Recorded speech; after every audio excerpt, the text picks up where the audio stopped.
ತನಿಷಾನ ನಂಬಿ ಕುರಿ ಆಗ್ಬಿಟ್ವಲ್ಲ ನಾವು, ನಮಗೆ ಇಷ್ಟೊಂದು ಮೋಸನಾ ಅಂಥೇಳಿ ತುಕಾಲಿ ಸಂತೋಷ್ ಅವರು ಹೇಳಿದ್ದಾರೆ. ಯಾಕಪ್ಪ ಅಂತಂದರೆ ಈಗ ಈ ಒಂದು ಇಬ್ಬರು ಮಾಲೀಕರಾಗಿದ್ದಾರಲ್ವ, ಸಂಗೀತ ಅವರು ಮತ್ತು ತನಿಷಾ ಅವರು. ಇವಾಗ ಇವ್ರಿಗೆ ಇಷ್ಟಿಷ್ಟು ಪಾಯಿಂಟ್ಸ್ ಕೊಟ್ಟು ಅವ್ರಿಗೆ ಆ ಪಾಯಿಂಟ್ಸ್ ಕೊಟ್ಟ ಮೇಲೆ ಅವ್ರನ್ನ ಅವ್ರ ಟೀಮಾಗಿ ಕರ್ಕೊಳ್ಳೋದು ಇತ್ತಲ್ವ. ಈ ಒಂದು ಇದ್ರಾಗ ಅವ್ರ ಹತ್ರ ಎಷ್ಟು ಪಾಯಿಂಟ್ಸ್ ಇದ್ದಾವೋ ನಮ್ಗೆ ಇಷ್ಟೇ ಕೊಟ್ಟಿದ್ದಾರೋ, ಬೇರೆಯವ್ರಿಗೆ ಎಷ್ಟೆಷ್ಟು ಕೊಟ್ಟಿದ್ದಾರೋ. ಆಮೇಲೆ ನೋಡಕತ್ತೀರಾ, ಕಾರ್ತಿಕ್ ಅವ್ರಿಗೆ ಮತ್ತು ವಿನಯ್ ಅವ್ರಿಗೆ ಜಾಸ್ತಿ ಪ್ರಾಶಸ್ತ್ಯ ಕೊಡಕತ್ತಾರೆ, ನಮ್ಗೇನು ಕೊಡ್ತಾನೇ ಇಲ್ಲ. ಆಮೇಲೆ ನಮ್ಗೆ ಎಷ್ಟು ಕಮ್ಮಿ ಕೊಟ್ಟಿದ್ದಾರೆ, ನಾವು ಇಷ್ಟು ಕಮ್ಮಿಗೆ ಬಂದಿವಲ್ಲ, ನಾವು ಹೆಂಗನ ಆಡೋಕೆ ಒಪ್ಕೊಂಡ್ವೇನೋ. ನಾನಂತೂ ಇವಾಗ ಅಸ್ಸಲು ಒಪ್ಕೊಳ್ಳೋಂಗಿಲ್ಲ. ಅವ್ರ ಹತ್ರ ಎಷ್ಟಿದೆ ಪಾಯಿಂಟ್ಸು, ಆಮೇಲೆ ಯಾರ್ಯಾರಿಗೆ ಎಷ್ಟೆಷ್ಟು ಕೊಟ್ಟಾರೋ ಅದು ಹೇಳಲೇಬೇಕು. ಹೇಳಿದ ಮೇಲೇ ನಾನು ಆಟ ಆಡ್ತೀನಿ ಅಂತ ಹೇಳಿ ತುಕಾಲಿ ಸಂತೋಷ್ ಅವರು ತುಂಬ ಗರಂ ಆಗಿಬಿಟ್ಟಿದ್ರು. ಯಾಕಂತಂದರೆ ಈಗ ಆಟ ಅಂತಂದಮೇಲೆ ಅವ್ರವ್ರ ಆಟ ಅವ್ರವ್ರು ಆಡಕತ್ತಾರ. ಈಗ ಟೀಮ್ ಅನ್ನೋದು ಐತೆ ಅನ್ನೋಕ್ಕಿಂತ ಈಗ ಇಂಡಿವಿಜುವಲ್ ಆಗಿ ಆಡಿ ಈಗ ಕ್ಯಾಪ್ಟನ್ ಆಗಬೇಕಾಗ್ಯದ. ಈಗ ಕ್ಯಾಪ್ಟನ್ ಅಂತರೂ ಒಂದು ಟೀಮ್ ಅವರು ಆಗೋಕ್ಕಾಗಂಗಿಲ್ಲ, ಅದರಲ್ಲೂ ಒಬ್ರು ಆಗಬೇಕಲ್ವ. ಅದಕ್ಕೆ ಈ ಥರ ಒಂದು ಟಾಸ್ಕನ್ನು ಕೊಟ್ಟಿದ್ದಾರಲ್ವ ಬಿಗ್ ಬಾಸ್ ಅವರು. ಆದರೆ ಇಲ್ಲಿ ತುಕಾಲಿ ಅವರಿಗೆ ತುಂಬಾ ಬೇಜಾರಾಗಿದೆ ಅಂತಲೇ ಹೇಳ್ಬೋದು. ಯಾಕಂತಂದರೆ ಅವರಿಬ್ಬರನ್ನೇ ಇದು ಮಾಡ್ತಾರೆ, ಅವರಿಬ್ಬರಿಗೆ ಜಾಸ್ತಿ ಪಾಯಿಂಟ್ಸ್ ಕೊಡ್ತಾರೆ, ಅವರಿಬ್ಬರನ್ನೇ ಆಟಕ್ಕೆ ತೊಗೊಳ್ತಾರೆ. ನಾವು ಏನು ಆಟಕ್ಕಿದ್ರು ಲೆಕ್ಕಕ್ಕಿಲ್ಲ ಅನ್ನೋ ಥರ ಆಗಿದೆ ಅಂತ ಹೇಳಿ ಈ ಥರ ಎಲ್ಲ ಮಾತಾಡಕತ್ತಿದ್ರಲ್ವ. ಅದಕ್ಕೆ ನಮಗೂ ಏನು ಅನ್ಸಕತ್ತದಪ್ಪ ಅಂತಂದರೆ, ಈಗ ಈ ಬಿಗ್ ಬಾಸ್ ಮನ್ಯಾಗ ಏನೇ ಬಂದರೂ ಕೂಡ ಅದನ್ನು ಆಡ್ಕೊತ ಹೋಗಬೇಕು. ನಮ್ದು 100% ಏನಿದೋ ಅದನ್ನು ಹಾಕ್ತಾ ಹೋಗಬೇಕು.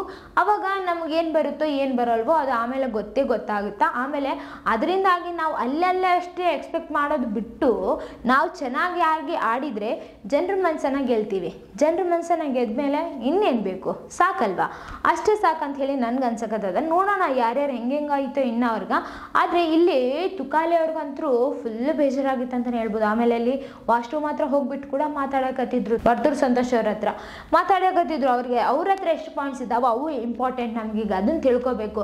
ಅವ್ರಿಗೆ ಎಷ್ಟು ಕೊಟ್ಟಾರೋ, ವಿನಯ್ ಅವ್ರಿಗೆ ಎಷ್ಟು ಕೊಟ್ಟಾರೋ, ಕಾರ್ತಿಕ್ ಅವ್ರಿಗೆ ಎಷ್ಟು ಕೊಟ್ಟಾರೋ, ನಮ್ಗೆ ಯಾಕೆ ಇಷ್ಟಿಷ್ಟು ಕಮ್ಮಿ ಕೊಟ್ಟಿದ್ದಾರೆ, ನಾವೇನು ಇಷ್ಟು ಕಮ್ಮಿಗೆ ಆಡೋಕೆ ಒಪ್ಕೊಂಡಿವಲ್ಲ ಅಂತೆಲ್ಲ ಮಾತಾಡಕತ್ತಿದ್ರು.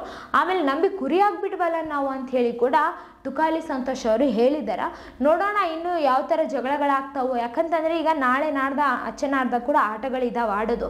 ಈ ಒಂದು ಆಟಗಳನ್ನಾಗ ಯಾರು ಗೆಲ್ತಾರೋ, ಯಾರಿಗೆ ಎಷ್ಟೆಷ್ಟು ಪಾಯಿಂಟ್ಸ್ ಬರ್ತಾವೋ ಯಪ್ಪ, ಅದರಿಂದ ಇನ್ನೂ ಜಗಳ ಆಗ್ತದೆ ಅಂತಲೇ ಹೇಳ್ಬೋದು. ಯಾಕಂತಂದರೆ ಈಗ ಕಾರ್ತಿಕ್ ಅವ್ರು ಏನಾದರೂ ಚೆನ್ನಾಗಿ ಆಡಿ ವಿನಯ್ ಅವರು ಚೆನ್ನಾಗಿ ಆಡಿದರೆ ಈಗ ಅವರಿಬ್ಬರ ಮಧ್ಯೆ ಜಗಳ ಬೀಳ್ತದೆ. ನನಗೆ ಅಷ್ಟು ಪಾಯಿಂಟ್ಸ್ ಕೊಡು, ನನಗೆ ಅಷ್ಟು ಪಾಯಿಂಟ್ಸ್ ಕೊಡು ಅಂತೇಳಿ.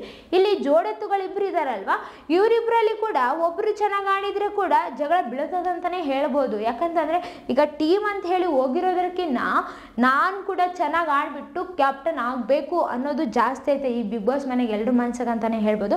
ಅದಕ್ಕೆ ಅವರು ಯಾರ್ಯಾರ ಮಧ್ಯೆ ಹೆಂಗೆ ಜಗಳ ಬರುತ್ತೋ ಅದನ್ನು ಆಕ್ಸೆಪ್ಟ್ ಮಾಡ್ತಾರೋ, ಬಿಡ್ತಾರೋ, ದುಡ್ಡು ಎಷ್ಟೇ ಸಾಕಂತಾರೋ, ದುಡ್ಡು ಜಾಸ್ತಿ ಬೇಕಂತ ಜಗಳ ಮಾಡ್ತಾರೋ, ಯಾರ್ಯಾರ ಕೈಯಾಗೆ ಎಷ್ಟೆಷ್ಟು ಉಳಿತಾವೋ ಕೊನೆಗೆ ನೋಡೋಣ ಏನಾಗುತ್ತೆ ಅಂತ ಹೇಳಿ. ಆಮೇಲೆ ಈ ಒಂದು ವಿಡಿಯೋ ಬಗ್ಗೆ ನಿಮ್ಗೆ ಏನು ಅನಿಸಿತ್ತು ಅಂತ ಹೇಳಿ ಕಮೆಂಟ್ನಾಗ ತಿಳಿಸ್ರಿ. ಇದೇ ಥರ ಮತ್ತಷ್ಟು ವೀಡಿಯೋಸ್ಗಾಗಿ ನಮ್ಮ ಚಾನಲನ್ನು ಲೈಕ್ ಮಾಡಿ, ಶೇರ್ ಮಾಡಿ, ಸಬ್ಸ್ಕ್ರೈಬ್ ಆಗಿ. Thank you.